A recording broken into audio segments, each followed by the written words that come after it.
kabila rin, no? Oo.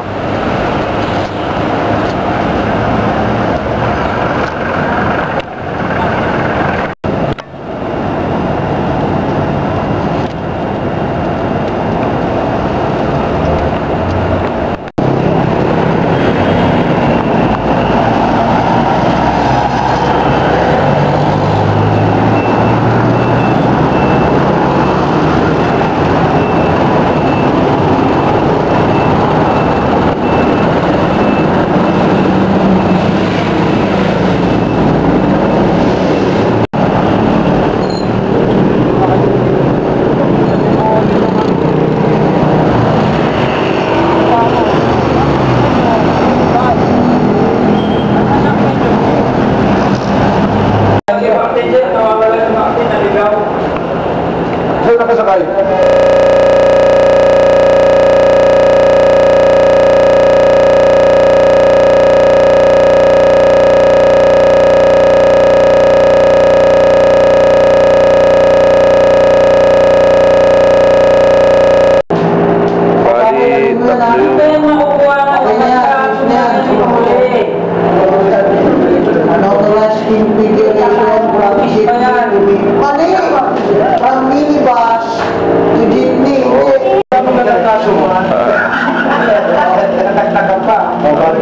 Ate, andyan na yung mga na-import.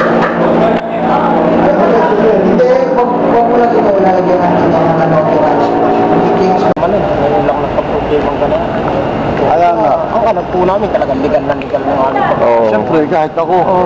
Di ba? Dapat ganun pala. Yun nga ang sabi ni ano ni assistant ni Secretary Lumibaw Oo. na gano'n nga na Ang alam ko po sir talaga sa LTFRB bago ang sasakyan, tinitimbang yan, kinikilos sa sasakyan, bago bigyan ng prangkisa yan, chinichik ang brake, yung mga ilaw. O, eh bakit mo nabigyan ng prangkisa? Di ba?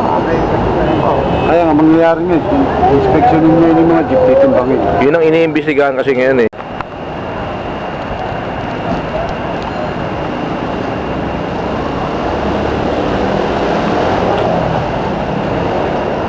Yung pinapakita mo. Manong yan, friend, meron ka ba ng department order? Oo. Yung pinakita nyo sa akin. Lisensya ho eh. Na Lisensya yung... yung rota natin, yung traditional jeep, na yung mga pasahero sumasakay sa kwitan, bumababa sa kwitan. Yung mga minibus na alam natin na yun mga bus na maliliit, na yung mga pasahero bumababa sa tagiliran, na nandun naman dun sa department order. Tapos merong tonnage. Meron ba kaming dahilan na mag-operate? Nakita namin meron. Dahil nga wala pa akong nakitang jeep na naging minibus. Ngayon, di ba? Ngayon, tinanong kita kanina kung na-inspeksyon ba yan. Kung na-inspeksyon yan ng MBIS dito sa Sentral, ang sabi mo, oo.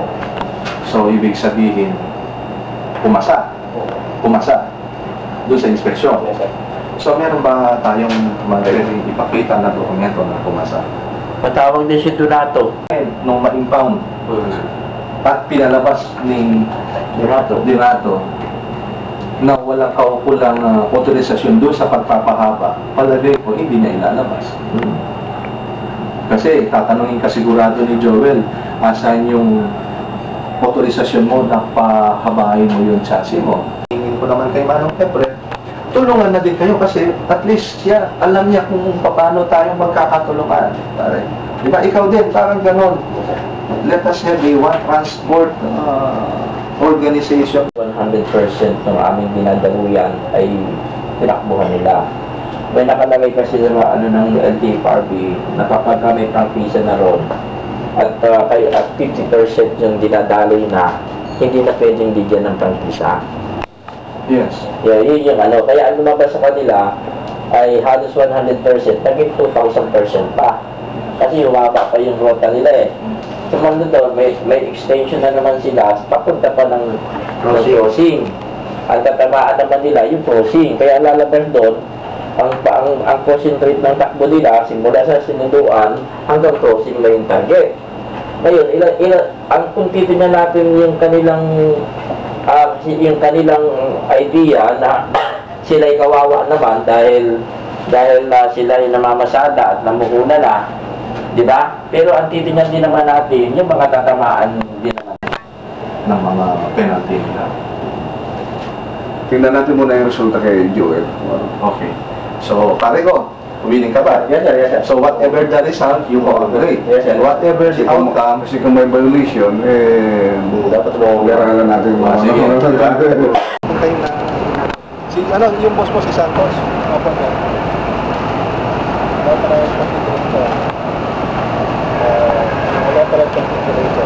Ilan total? Yung kinuna mo ng picture, tatlo ngayon. Yung una 5. Kaya mag-hapon sila nahuli. Hanggang alas 6 ng gabi yun.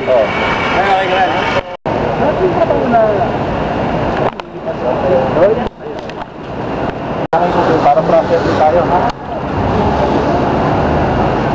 Tapos sumama rin kayo para ipatest din natin kayo kung papasa kayo sa NBIS. Tama ba mga chassis nyo?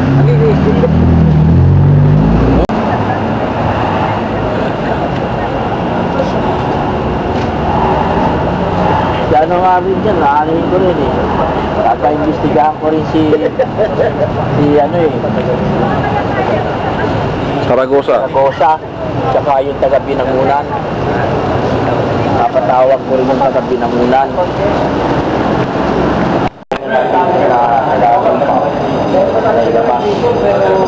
Isa nakapirma.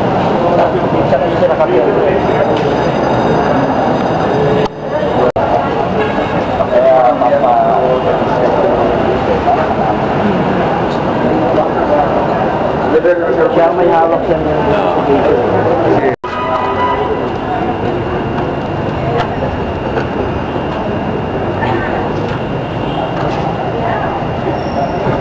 ng practice na hindi ginawa binibas. Kaya hindi lagay sa CR o binibas. Yung bang rinaryo natin kanina. Yung sa atin, registration, okay lang na jeep yan. Oh, Yung practice sila na di ba? Kasi yung practice nililigal lang yung operation mo. To operate as jeep. as for hire jeep. Oo, binibas Hindi ba ang pinili nila? Hindi na namin problema yun. Kasi inspection na naman kami. Ngayon, tinanong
Nakita nila may libas.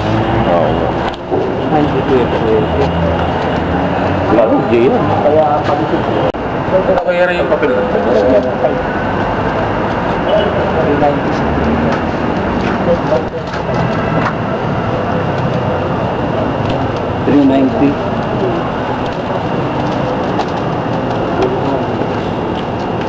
Unsihan talaga. Ha? 11 seater. 11 seater. Di.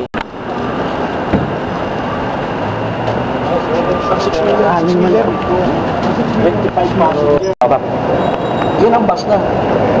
Ito, ito PUJ pa. UB. 5,000. Sa lagpas. Nakalagay ba siya yung sa ano? Nakalagay ba dyan yung anong bigat? Pinaka-maximum yan. Yung bigat dyan. May nakalagay na bigat dyan? Labas na ako. Isa naman. Labas to. Paikot na lang ulit. Kuliro.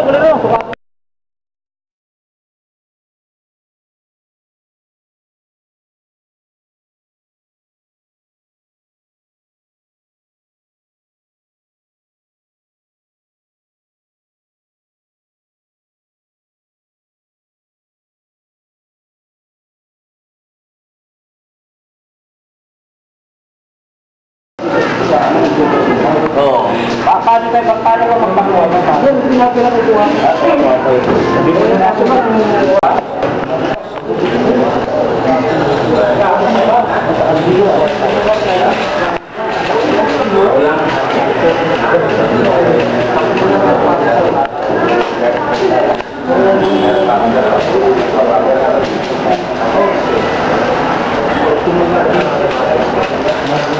Abot sa minibus ng 4,500. Kaya nga lang nila sa pagpapinda sa akin. Yun din ang request na bago ilabas, i-ano natin ng ano sa krami, sa Patimbang. patimbang. Yun yung ano natin. Kaya, kung may mga umaarbo, pakita na lang natin kung Hindi nila makakalaw dito. yun pong ano, kaya na yung sa investigation dun sa dulo, legal ba yun? Si Valera ay kay Mr. Cortez. Ay recommendation ng ano sa krami. Macro Dali lang yun. O at saka Bayad ka lang ng konti.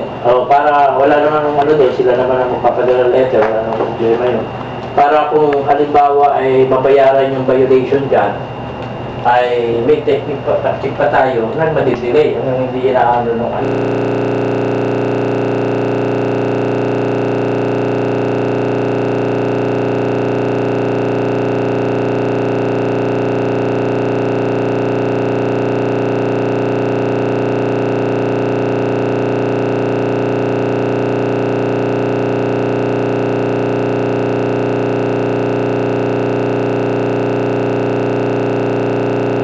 Ng mga taga-Laguna. Maganda sa ganyan kasi kayo ang kung naiiba yan, may complaint naman kami. Kung sakali may magkaano sa inyo ng direkta, Hindi nagagaya. hindi, ibig sabihin, may magreklamo man sa inyo ng direkta na sa legality, hindi, may complainant Ito yung mga tao na apektado. Normal na kami enforcement. Sa enforcement kami, normal na kami kumilot. Ay, totoo namang may violation. Sa kakuan that will be